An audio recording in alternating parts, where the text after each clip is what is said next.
রাত ঠিক 11:10। আকাশে চাঁদ নেই, শুধু কালো মেঘ।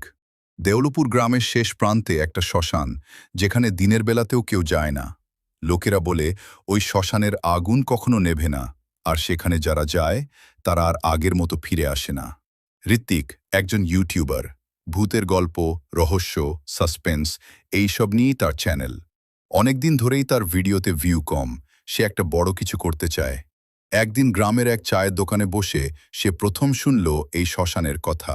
চায়ের দোকানদার ধীরে বলল, বাবু, রাত্রিরে ওদিকে যাবেন না, ওটা মানুষের জায়গা না। সে বলল, ভূত টুত কিছু নেই কাকা, সব মানুষের বানানো গল্প। দোকানদার তাকিয়ে রইল, তার চোখে এক অদ্ভুত ভয়। সেই রাতেই ঋত্বিক ঠিক করল সে যাবে ওই শ্মশানে। ক্যামেরা, মাইক, ট্রাইপড সব নিয়ে সে পৌঁছল রাত 11টার পর। শ্মশানের গেট ভাঙা, জং ধরা লোহার ফ্রেমটা হাওয়ায় দুলছে। ভেতরে ঢুকতেই একটা ঠান্ডা বাতাস তার গায়ে লাগল, অস্বাভাবিক ঠান্ডা। চারদিকে পোড়া কাঠের গন্ধ, মাটি কালো, যেন বহুবার আগুনে পুড়েছে। ঋত্বিক ক্যামেরা অন করল। আজ আমি দেউলপুরের সেই ভুতুরে শ্মশানে এসেছি। লোকেরা বলে এখানে আগুন নিজে নিজে জ্বলে। তার কথা শেষ হতেই দূরে কোথাও একটা আগুন জ্বলে উঠল। ঋত্বিক থেমে গেল। সে ক্যামেরা নিয়ে এগিয়ে গেল। একটা পুরনো চিতা, কেউ নেই, তবুও আগুন জ্বলছে। হাওয়া নেই, তবুও আগুন দুলছে। হঠাৎ আগুনের ভেতর থেকে একটা ছায়া নড়ল। ঋত্বিক চোখ কুঁচকে তাকালো, মনে হলো কেউ দাঁড়িয়ে আছে, কিন্তু পরের মুহূর্তেই কিছু নেই। সে একটু নার্ভাস হয়ে গেল, কিন্তু নিজেকে সামলে নিল। হয়তো অপটিক্যাল ইলিউশন। সে আবার সামনে হাঁটতে লাগল। হঠাৎ তার পেছনে পায়ের শব্দ, খুব ধীরে, ঠক ঠক। ঋত্বিক ঘুরে তাকালো, কেউ নেই, কিন্তু এবার শব্দটা চারদিক থেকে আসছে। চলে যা। একটা ফিস ফিস আওয়াজ। ঋত্বিক থমকে গেল। কে? কোনো উত্তর নেই।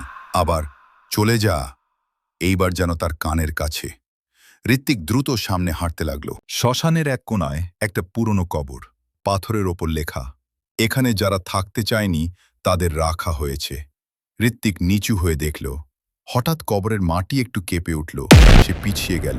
মাটি আবার নড়ল। তারপর একটা হাত বেরিয়ে এলো, কালো, পোড়া, বিকৃত। ঋত্বিক চিৎকার করে উঠল আর দৌড়াতে শুরু করল। কিন্তু যতই দৌড়ায় একই জায়গায় ফিরে আসে, একই গাছ, একই কবর, একই আগুন।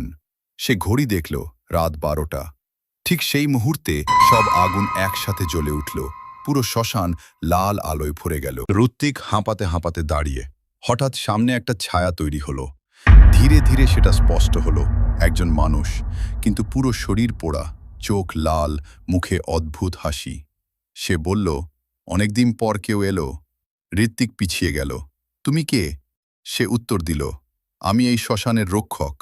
চারপাশে তখন আরও ছায়া, অনেকগুলো।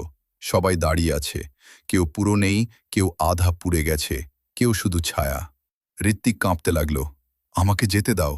রক্ষক ধীরে বলল, যারা এখানে আসে তারা আগে থেকেই এখানে থাকার জন্যই আসে। ঋত্বিক চিৎকার করল, না, আমি বেঁচে আছি। রক্ষক হেসে উঠল, তুমি নিশ্চিত? ঋত্বিকের মাথায় হঠাৎ একটা স্মৃতি ভেসে উঠল। সে বাইকে করে আসছিল, রাতের রাস্তা, হঠাৎ একটা ট্রাক, ব্রেক, চিৎকার, তারপর অন্ধকার। ঋত্বিক স্তব্ধ, তার হাত কাঁপছে। সে নিজের শরীরের দিকে তাকালো, কোনো ছায়া নেই, তার নিঃশ্বাস নেই।